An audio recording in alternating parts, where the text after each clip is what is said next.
Want to Learn presents The 7 Habits of Highly Effective People by Stephen Covey. Habit 1. Be proactive. Being proactive is the first habit of a highly effective person. Proactivity does not imply merely taking the initiative. It is taking extreme responsibility for our lives, and knowing that our behavior is governed by conscious choices, based on our values, and not based on conditions or feelings. A common paradigm used to shrug off responsibility is known as the deterministic paradigm. It says, everything is predetermined, so why bothers to try and make things better? It is comfortable and convenient to blame your genes, bad parenting, or the economy for your troubles. In any case, you are the only one who is responsible for your current condition. No matter your situation, there is always at least one choice you can make to live a better life. You can choose how any situation affects you. It is a hard pill to swallow, but, to be effective, you must honestly feel that you are where you are today, because of the choices you made yesterday, and the days before that. To be proactive, you must take control of your life, including what worries you. This is called the circle of concern. This circle consists of everything that we are preoccupied with, like health, money, car payments, and so on. Inside this circle of concern is another circle, known as the circle of influence. Inside the circle of influence is all the things we have control over. There are 3 kinds of problems in our life. Like direct, that means our behavior can be solved by working on our habits 1, 2, and 3. Indirect, that means others' behavior can be solved by changing methods of influence. Habits 4, 5, and 6. No control, means the universe can be solved by learning to accept what life has given. The power to make and keep commitments to ourselves is the essence of developing the basic habits of effectiveness. Listen to your language. What does it say about you? How often do you use reactive phrases like, I can't, if only, or I have to? Select a problem and determine if it is indirect, direct, or no control. Identify what step you can take inside your circle of influence to solve it. Challenge yourself to expand your circle of influence by being proactive for 30 days. Habit 2. Begin with the end in mind. All too often, many of us float through life without spending the time to find out who we are and what we want. Without a clear direction, you're sitting in the passenger seat of consciousness. Habit 2 will help you learn to visualize like a pro, to move yourself into the driver's seat of life.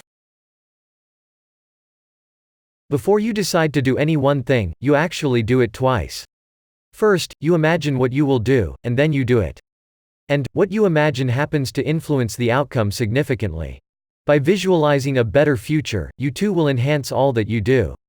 From washing the car, to landing your dream job. The best way to take control of your life is by developing a personal mission statement, or philosophy. This mission statement will focus on who you want to be, what you want to do, and what values and principles will get you there. For example, a personal mission statement can look like this. I will be honest, especially to myself. Be grateful for everything. Maintain a positive attitude. Not be afraid to fail. Listen more than I speak. Concentrate on the present moment. Never speak ill of anyone. Plan tomorrow today. Cherish and develop relationships. Give back. Schedule time for yourself, either a long weekend or an hour every night for a few weeks to think. Collect ideas. And write your mission statement.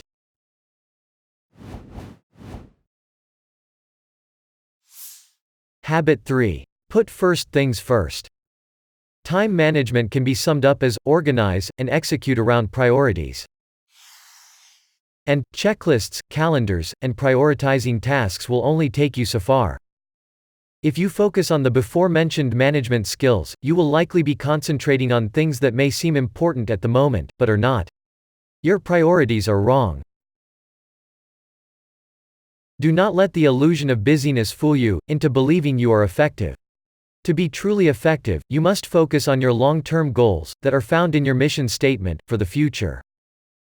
To focus on your mission statement's priorities, the author has developed a 4x4 matrix to help organize all your activities. It is subdivided by things that are important, not important, and urgent, not urgent. Quadrant 1. Urgent and important. For example, taxes.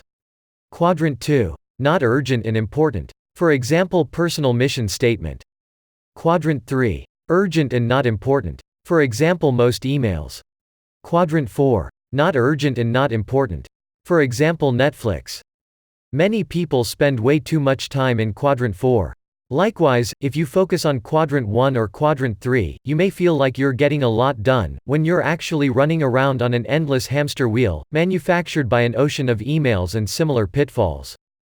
To be truly effective, you must focus on Quadrant 2. Yes, you still must attend to Quadrant 1.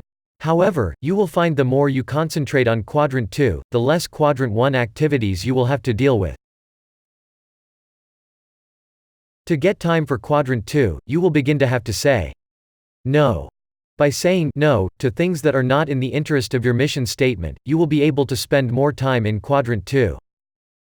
In the beginning, you will have to say no to many things in Quadrant 3 and 4.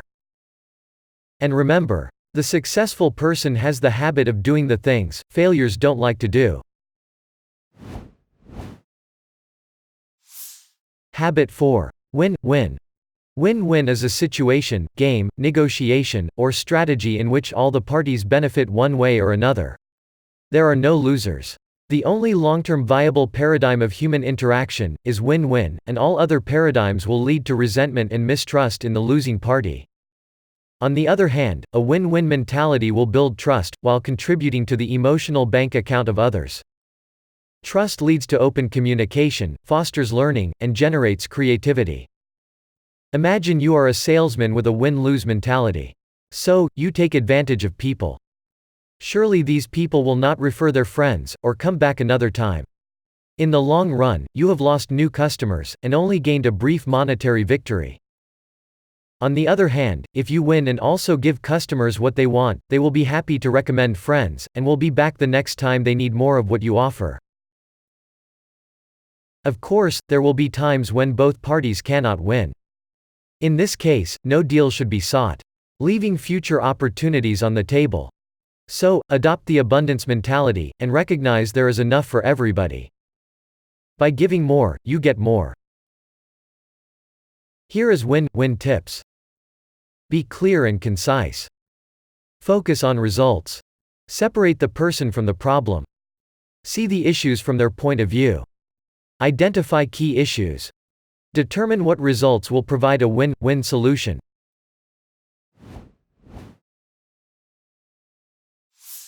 Habit 5. Seek first to understand, then to be understood. Listening is a skill, and like any other skill, you must learn and practice it. If you want to influence anyone, you must understand what they want. To know this, you need to listen empathically. And this can't be done with techniques. People are good at sensing false motives. You must truly care. When most people listen, they usually filter the conversation from their autobiography, or are likely listening to generate a reply. Neither is listening. To truly listen to someone, you must seek to understand, read in between the phrases, and carefully analyze body language. In essence, you must feel what they are feeling. The better you listen, the more you will be showered with honesty and insight, and when you understand a person, you will be equally capable of giving insight back. Also, you will discover that we all see the world differently, and there can be more than one right way of seeing things.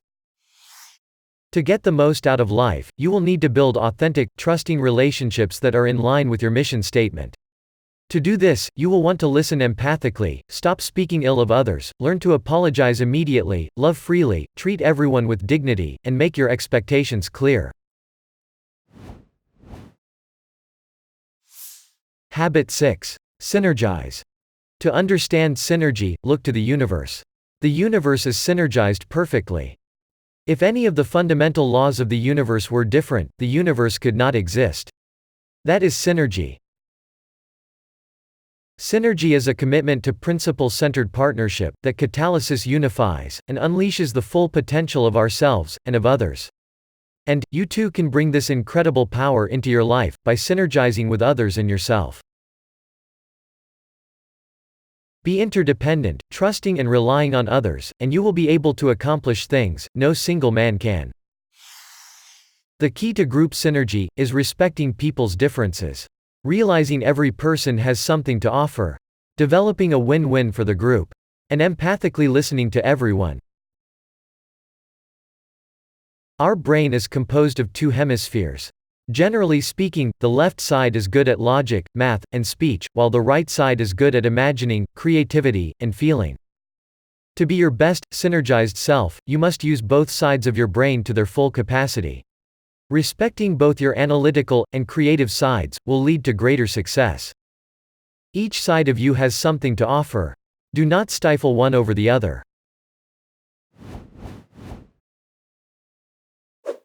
Habit 7. Sharpen the saw. Staying sharp means attending to 4 different dimensions. Physical sharpness. Create a workout routine, something you enjoy doing.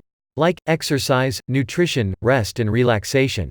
Mental sharpness. Seek never to stop learning. Read often. Learn new skills. Never forget about visualizing and planning. Spiritual sharpness. Inspire and uplight yourself. It doesn't matter if it is meditation, prayer, or hiking through nature. Social, emotional sharpness. Serve others and make a difference. Develop meaningful relationships and synergize with others. Sharpening your saw, in any one dimension, will positively impact the other dimensions. For example, your physical health affects your mental health, and your mental health affects your social life, which all affects your spiritual life. The author recommends spending at least 1 hour a day sharpening the saw. To reach any new level of progress, you must learn, commit and do. And then repeat. And then, keep on repeating. 4 dimensions of renewal will help power an upward spiral of continuous improvement. Thanks for watching this video. Like, comment, subscribe for more. Please, remember, you can support our project on Patreon. Link in description below.